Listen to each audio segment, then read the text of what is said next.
welcome back to our channel. As you guys can see, we have another gig work diary for you guys today, and today's gonna be a video about what they don't talk to you about. What we always see in the comment section, like people act like we ignore this fact and stuff like that. We never ignore it. We're clearly aware of it. So we're going to talk about car repairs and how much it'll cost you, and we're going to talk about taxes. So first topic is going to be about taxes, because I recently did my taxes. So if you guys didn't know, I have a W-2, which is a work from home. I also have a 1099 from YouTube and a 1099 from Gigwork. So I have all three of those. So if you guys just have Gigwork, you're going to end up paying more than me. And I'll get into that in a second, but I'll let you guys know how much I paid, how much I owed, etc., etc. So anyway, I did my taxes recently. Like I said, I had those 3 documents. The more documents you have, like the more gig apps you have, the more money you're going to pay, because they're going to charge you per document depending on where you go or whatever, if you do have somebody do your taxes for you. So they came back to me, they said they're going to charge me $240 to do my taxes, because I did have 3 documents. I ended up making $3,150 on Instacart, and I only worked 1 day a week. So keep that in mind. So if you're full-time, think about that. 12 months, me working 1 day a week, I made $3,150. So do the math. So if you making, like, let's say 15,000, 20,000, 80,000 on the gig apps, you have to know that you have to save money and put money behind. Oh my gosh, a castle. Oh my, we just saw a big mansion just now. That was crazy. But yeah, you have to put money away for taxes. So let's say you work 5 days a week.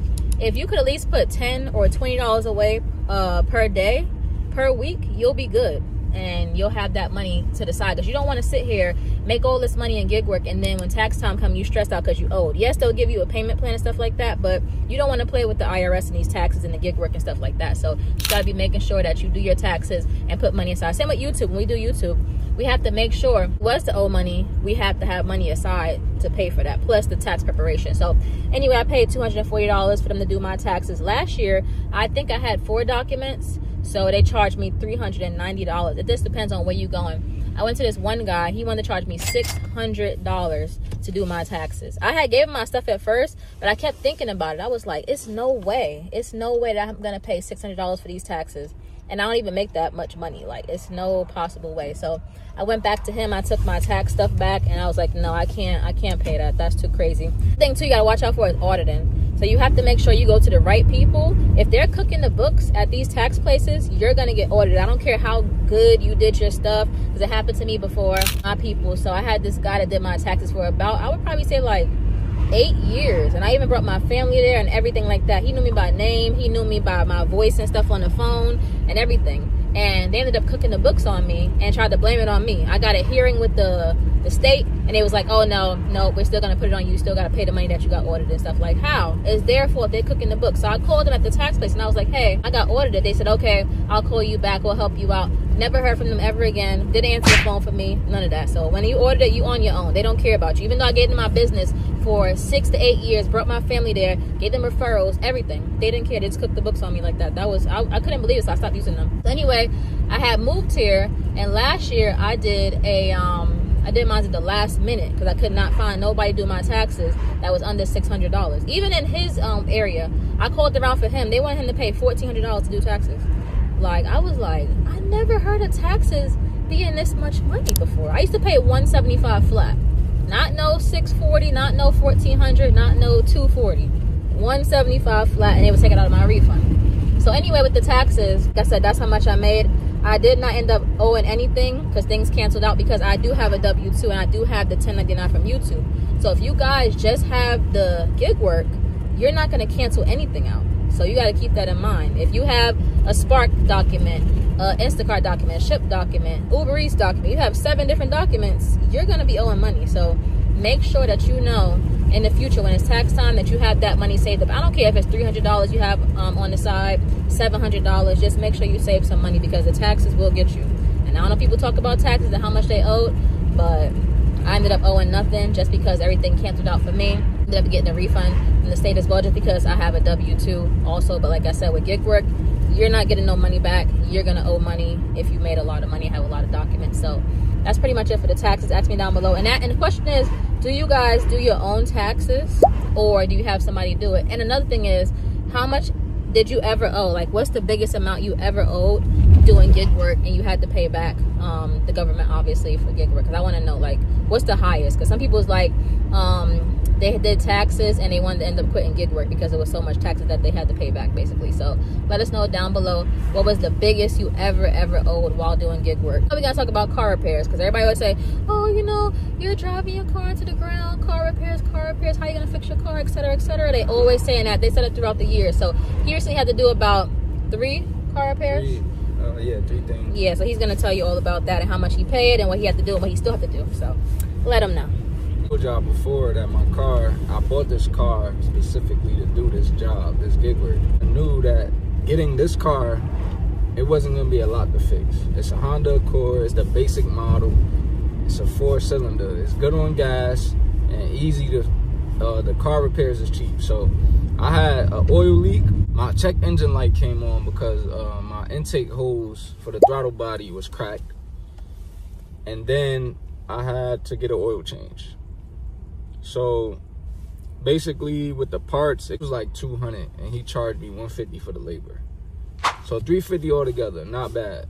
I went and did gig work. I had $200 already. I went and did gig work one day, got the rest of the money, got my car fixed. My car is back running good. I still gotta do a couple more things, but I got the important stuff out the way. The stuff that could, you know, really mess up the car, got that out the way. So now I just gotta get shocks, struts, all of that. That's a given because I drive the car every day. That's, you know, you gotta do them type of maintenances on your car. So I gotta do that.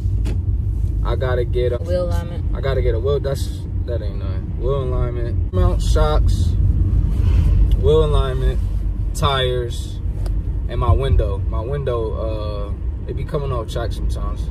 This window been acting like that since I first got the car, but it never was this bad. It's getting worse now, so I'm gonna have to get it fixed soon. But that's nothing. I got the important stuff out the way.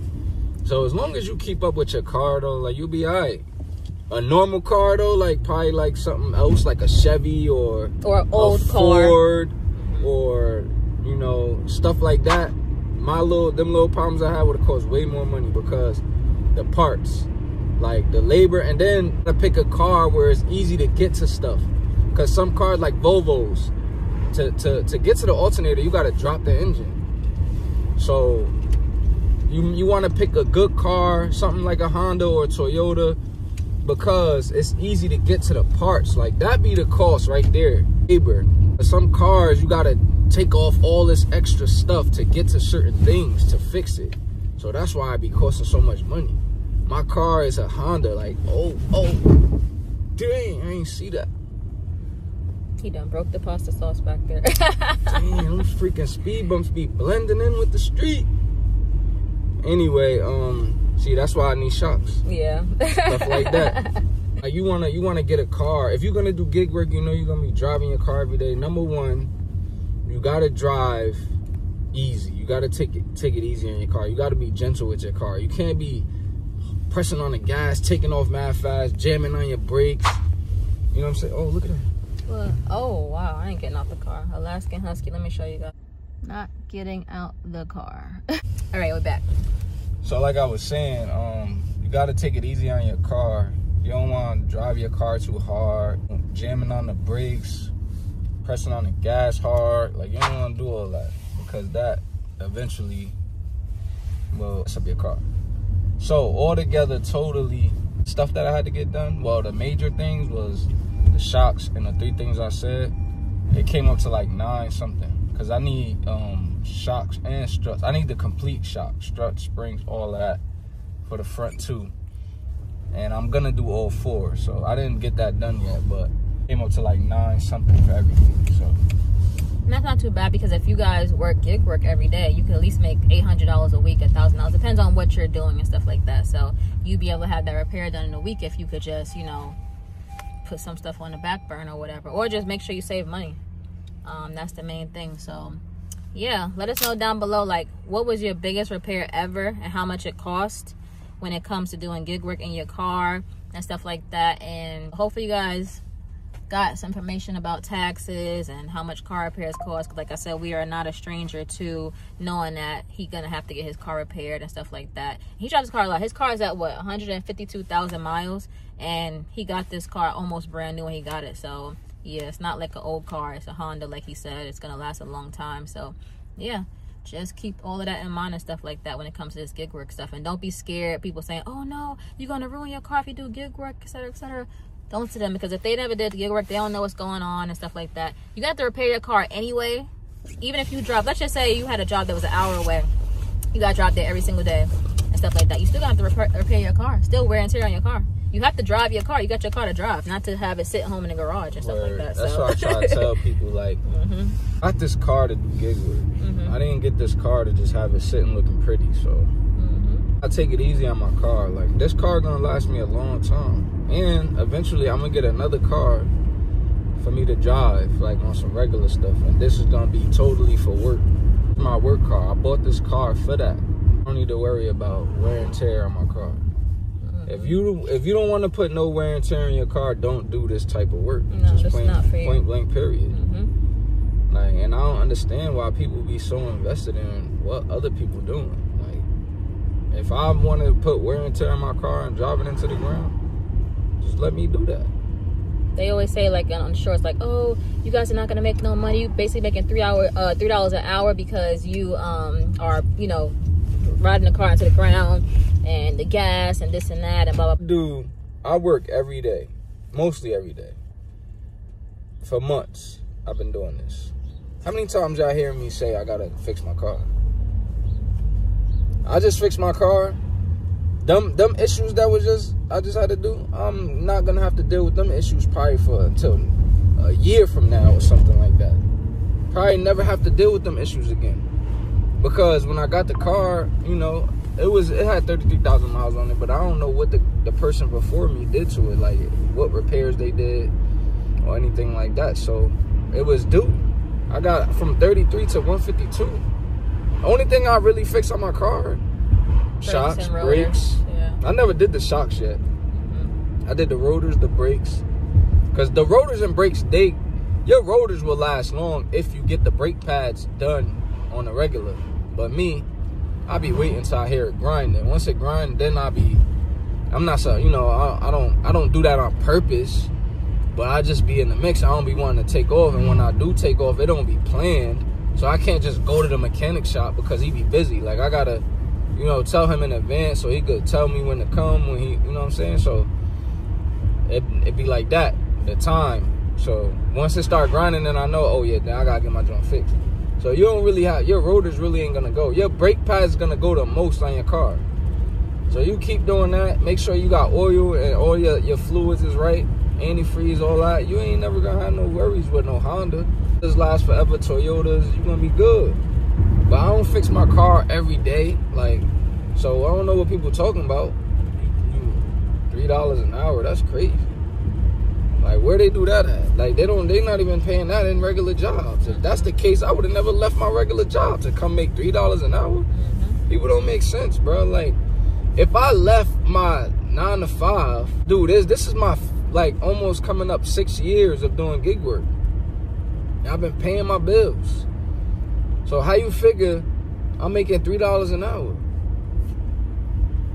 People just be talking. People just be talking because they got lips. Like, they don't understand what's going on. If you're not in this, then you don't understand what's going on. And then on the outside looking in, you mad because you doing something you don't want to do. You working a 9 to 5, got to get up and go somewhere every single day where you don't want to be. So you looking down on us and discouraging others and from discouraging other people from doing this because you don't want to do it. You got your little issues going on. Nah, don't do that. If you don't know what's going on, don't speak on it. There's people that from gig work, they make $100,000 a year, and I've seen it. They make $80,000 a year, and this is not no cap, nothing. I've seen the figures. I've seen it. So it all depends on you. Houses, cars, literally change their whole life off this type of work, bro.